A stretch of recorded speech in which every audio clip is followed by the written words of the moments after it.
basically says, LJ, the president of our news association, ina-affirm ko si LJ sa kanyang courage to smile in the midst of sorrow. Marami siyang pinagdadaanan sa kanyang destino, matatapos lamang niya ng kalungkutan, pero alam niyo ba, pagkalibing ng tatay niya, yung vocation na kinakailangan na nandun siya para walang nangyaring kalungkutan. So ina-affirm ko yung courage ni LJ to smile in the midst of sorrow.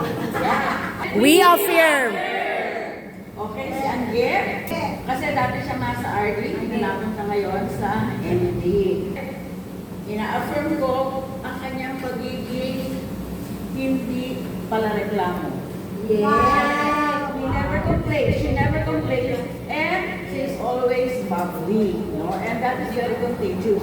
For me, that is a way of being light in the world. Kasi yung kanyang pagiging positive sa maraming bagay. So, ina-affirm ko si Angge sa ganung mga katangian. We say, affirm. And of course, si Roxanne. Si Roxanne, ina-affirm naman si Roxanne sa kanyang napakahirap na gawain na nababalansin niya. Nababalansin niya ang kanyang pagiging nanay kay Felix sa kanyang pagiging diakonisa kay Pastor. No? Hindi madali yun kasi mag-asawa silang nasa destino at yung kanyang ministry. Hindi siya nagkulang sa ministry niya at in-expand niya pa ito sa pagiging isang guro sa hari. So mahirap yun, but again, we affirm lahat ng ginagawa ni Roxanne ngayon. We affirm. Okay, si Cathy, nakaliw. Pero si Cathy expanded her ministry from the local church into the national level by being an author, no? And sana pinapatronize natin yung kanilang libro ni Pastor Ronil Arevalo, wherein sumulat sila ng mga Sunday school sources, resources sa Board of Discipleship. So, from local church, si Cathy ay na-expand na ng kanyang ministry to being an author of resource materials, and most of all, ang nakita ko kay Cathy, yung kanyang ministry sa kanyang anak na si Elise. So, we si Mary Jill, si Jill, sa kanya, ang talaga makikita natin, siya ang strong foundation ng kanilang family. No? Nakita natin ang kanyang strong faith na mula sa Paul hanggang sa ngayon ay nakikita natin in a very calm way. No? In a very calm way. And most of all, her influence to her children is very visible. Ang kanyang dalawang anak ay parehong aktibo sa Illinois. O magpapastor pa. So that is the influence of Jill as a mother to her children. We say, we affirm. Jenny is from, I affirm, yung kanyang pagiging larva to butterfly. Kasi si Jenny noon, parang nag-intended niya talaga siya masyado nagsasalita, pero yung metamorphosis na nakita natin sa kanya from being just para pag-umupo into a butterfly, dahil ngayon ay leader siya. She is now the chairperson of the RD Nurture at So, Jenny, ina-affirm natin ang kanyang emergence into becoming a leader. So, we say, We affirm. okay, si Ana, wala siya dito, pero gusto ko pa rin i-affirm si Ana. Ana, siya is the rock, no? Where many lives are anchored. Si Ana kasi, ang dami siyang na-influensya mula sa taong grasa hanggang sa mga tao makapaligid sa kanya. Yung mga nagnanais na mga kabataan sa Irish at Japanese siya. So I consider her as a rock na kung saan marami ang nagiging bunga niya sa kanyang ministry. So we affirm. We affirm. Si Juby, bago pa lamang si Juby. Okay? Si Juby, ina-affirm ko yung kanyang facing challenges with a smile and strength and fortitude. Hindi madali ang destino ni Juby. Pero ang sitwasyon niya hindi rin madali. At makikita natin sa kanya, wala siyang reklamo, nagpapakita siya ng katatagan at nagpapakita siya ng kalakasan. Kaya, We affirm. si Pat, gusto kong sabihin sa kanya, is a survivor from the fall. Resurgence ang tawag. Wow. Survivor. Oo, survivor from the fall.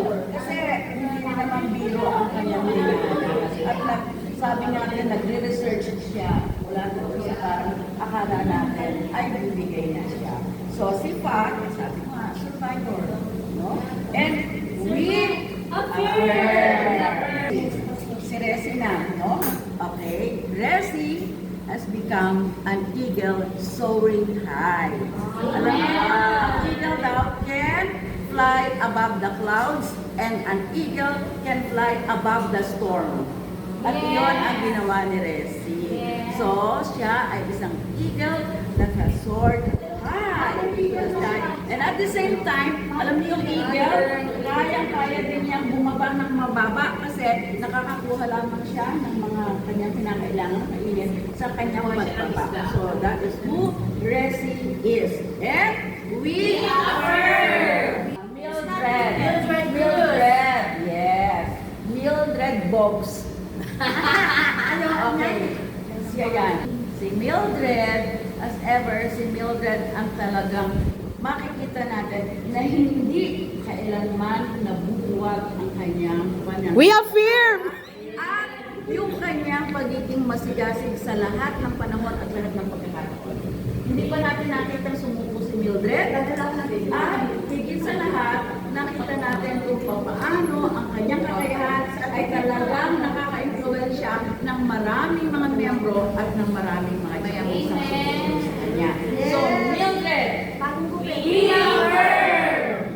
si Ma'am Angie. Okay. Noon sa doon, yung kanyang journey from para bang surprise. Surprise siya, but she was able to handle the difficulty o yung crisis na kanyang dinaanan. Pero alam niyo, ang napuna ko kay Angie, after that experience, si Angie has turned from deaconess to a pastor. Kasi naging encourager siya sa marami niyang pinopost. Very inspiring ang mga pinopost niya. And I'm very sure yung kanyang mga sinasabi, oo, ay parang pastor na talaga eh, no? Parang pastor, sinasabi niya, ay yun ang nagiging gift niya after the dark journey in her life. Yung pagiging encourager. Kaya ako talaga, kahit mahaba pinopost ito, pinag-challenge ako. Basahin. Because at the end of the post, makikita niyo talaga na uplift ang ating spirit. At yan ang bagong anyo ni Angie. We say na! Eden. Ayan. Si Eden, retired na siya, pero lagi natin sinasabi, never tired si Eden. Ang nagiging sakunisa sa Taytay UMC dito sa chapel, natin sa Big Chapel. At I can consider Eden as a healer of brokenness. Healer of brokenness. And of course, napaka-faithful grandmother to her apo. Si Romar. Romar awakening. Okay, sina-affirm ko yung kanyang pagkakagising mula sa kanyang pagkakatulog na ang pagtingin niya sa kanyang sarili ay wala siyang magagawa. Yes, she has now awakened into someone who can say what she feels and who will stand for what is right. Hindi madaling gawin yun. Kasi si Romar, matagal siya na nahandun lamang sa isang sulok at umiiyak. But Romar is no longer the crying lady, but she is someone who can speak out her mind and stand for what she thinks is right. Si Romar ay transformed person. So, si Chinoa. Chinoa is slowly but surely molding and influencing Deaconesses to be. Sabi ko, surely, no? Slowly but surely. Kasi hindi madali yung ginagawa niya. And results will not be apparent maybe after during this time, but after graduation, they will always remember the director of the student affairs who really cares for them. Kasi ang kanyang panunungkulan ay hindi lamang pa sa mga policies and rules, kung hindi may puso.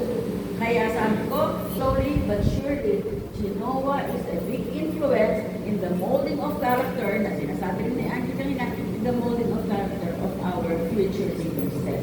So, we affirm! Si Sally, meron siyang isang weakness. Una, mabait siya, very generous, at very kind-hearted. Ano ang weakness ni Sally? Workaholic. Hindi siya nagpapahinga. Anong ibig sabihin? That is how deep her dedication is to her work. No, talagang nasa bahay na, nagtatrabaho pa, mauospital na, nagtatrabaho pa din. Para sa akin, sabi ko nga, that is her weakness kasi nalilimutan niya alagaan ang kanyang sarili. Pero si Sally has a very gentle spirit. No? Meron siyang gentle spirit at meron siya yung kakayahan na gumawa ng gumawa without expecting any return. So Sally, yon ang ating affirmation sa'yo and we say, we affirm! We affirm your legacy to the RPC Goddesses, the legacy and the legacy of the willingness to speak and to fight. Your legacy of empowering women within your reach, lahat hindi lang po mga Japanese, di ba ma'am? And then your legacy of non-stop learning, and your legacy of beauty and love. We affirm.